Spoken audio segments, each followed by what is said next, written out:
made a mistake by coming out during rush hour to film a video. The traffic at this time, around 4:30 to 5:30, is just crazy. So let's go find somewhere quiet. All right, we're back at home. Now let's jump into the topic. Where should you teach?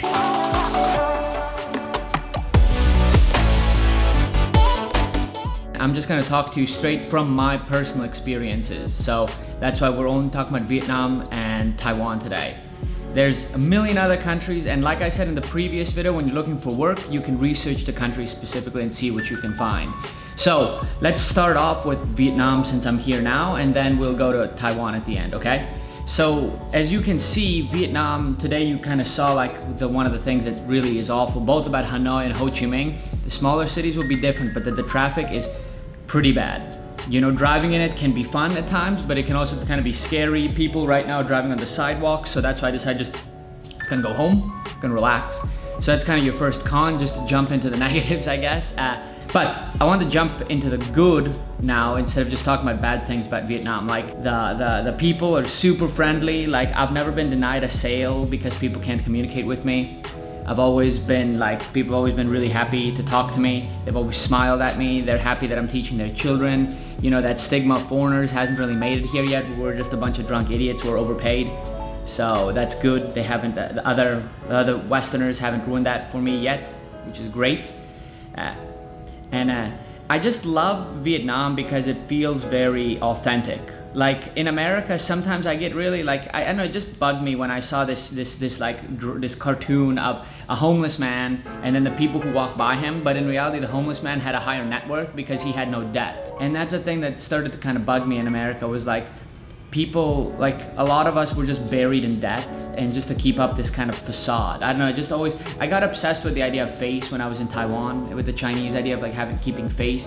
I feel like that's what we have in America, and I feel like the Vietnamese don't really care about that. They're like, yeah, this is my house and I also have a shop in here, and yeah, it's not clean, but hey, it is what it is. And I really like that. Like, but I think it's kind of can be a negative for many people, considering like they're like, oh, it's really dirty, which is pretty true as well. You know, it depends on how you look at it. I like it, I appreciate it, you know.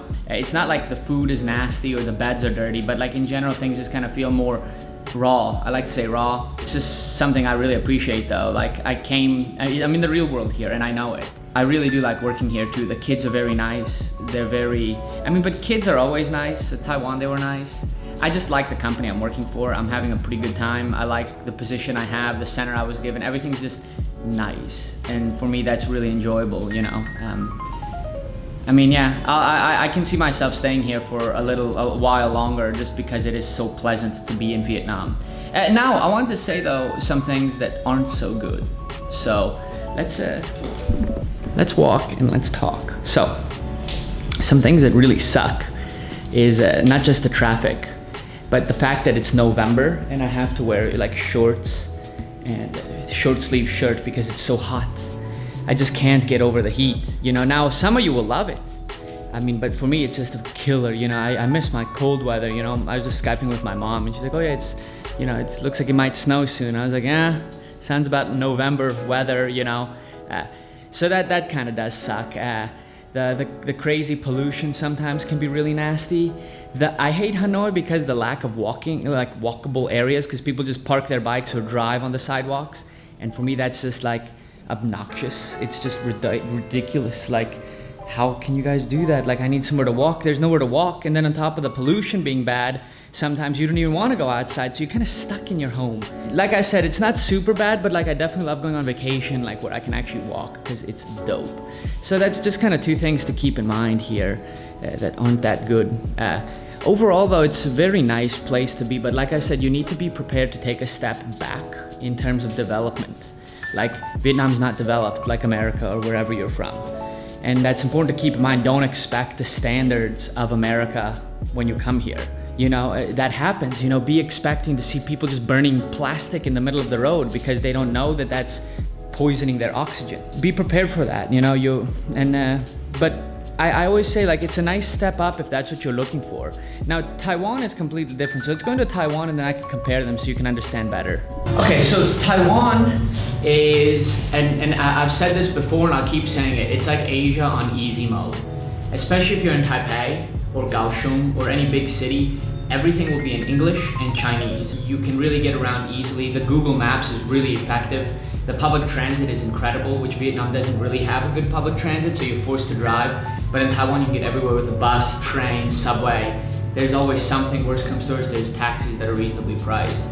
The people in Taiwan are just like the Vietnamese in terms of like being very friendly. They're a little bit more shy to talk to, where the Vietnamese are more outgoing, but you're not gonna have a bad time. The people will help you if you need help, and they'll try their best to communicate with you even if they can't speak your language. The weather, like in Vietnam, in Taiwan is not favorable. It rains a lot.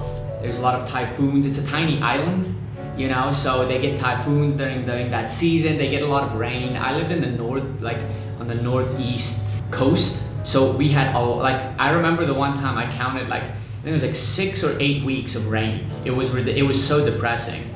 So, you know, bring your rain shoes, keep an umbrella. There's a lot of stuff. The cities, especially Taipei, is prepared for the rain, but just be prepared that it will rain a lot. Anyways.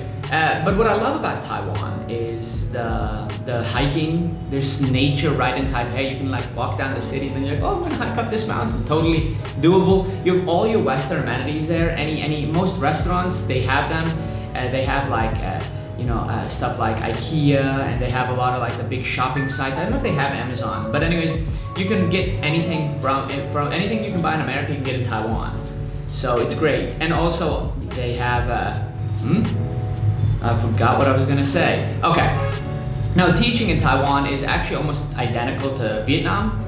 In terms of the hours, you only work in the evenings, sometimes in the mornings if needed. You're paid hourly. I made less money in Taiwan though, but that's what you're gonna trade. You're gonna notice that countries that are very developed, like Taiwan, Korea, and China, their wages are lower than the developing countries, and that's because they need to. How are they gonna convince people to come to Vietnam if they can get paid the same money in Taiwan and live a much more comfortable life? So of course they're gonna pay you more to come here because it's more uncomfortable. So that's something to keep in mind. Like if you're in, like I said, Korea, Japan, China, or Taiwan, you probably will be making less. I was only making like $1,300 a month, whereas here I'm making close to like $2,000. So I'm able to save a lot more in Vietnam, but then again, it is Vietnam and it's not Taiwan or Japan or whatever. So, you really trade it. But luckily, Taiwan and Vietnam both have a very low cost of living. My apartment in Taiwan was about the same price as this, but it was a studio, but hey, it worked, so I'm not complaining. About $300 something. The food is super cheap and super abundant. Taiwan's got Vietnam beat in terms of like the amazing food. Like Taiwan, anything you want, they have the food there. You can find it. Trust me, like it's foodie's paradise is Taiwan. Shopping is, I think, better in Taiwan. Just a lot of like the modern things are much better, but adventuring, Vietnam feels like an adventure. I feel like Indiana Jones a lot of times especially once you leave Hanoi and get into these crazy places where like Westerners don't go. It's amazing. So anyways, let's jump into conclusion. Both Taiwan and Vietnam are amazing, and I that thumbnail was not like clickbait or a lie. Like I really do think that they're both the best choices for you. Now my reasoning is like this. I've met people who taught in Korea. They said the money was good, but it was very expensive to live there, and that's what we noticed when we went to our Korea trip. You pay a dinner for in Vietnam for like $20 or $30. In Korea, it's gonna be $40 or $50. You get a drink in Vietnam, it's a few dollars. In Korea, it's gonna be $6 or $7, right? You get the gist. Like, same in Japan. Japan food is pretty affordable when I was there. What I did notice is transportation was ridiculously expensive. So, that's your trade-off. Here everything is cheap, but there's really no public transit. So that's where you gotta have that checks and balances. The point of this video is I want you to think about the kind of person you are. If you wanna teach, then that's great. But in terms of where you wanna teach, you need to know what kind of person you are. What can you sacrifice? And what do you need in your life? Like I'm silly. I need McDonald's and steaks and burgers. Without them, I feel like for me, it's a little bit of home. And that's why for me, I love to live somewhere like here where I have access to that. And I couldn't live somewhere like third world where there's no like stuff like that. And that's just me, but I can sacrifice the public transit and, you know, the lack of pollution and stuff. That's okay. You know, because right now, like most of us Americans, I'm buried in student debt. So making extra money, being able to save hundreds of dollars a month while paying the student loans, while living a comfortable life, well, that's kind of a win-win. So, you know, it's important to think about what your priorities are. You know, if you're just doing a gap year, well then, F it, go wherever your friends are going and have fun. But if you're looking to make like a career out of it, if you're looking to save money, you know, you gotta figure out what's what, you know. So, you know, look into yourself, use what I said kind of to learn about those specific countries. If you want to go somewhere else, then you're gonna have to do your own research. That's really the only thing you can do.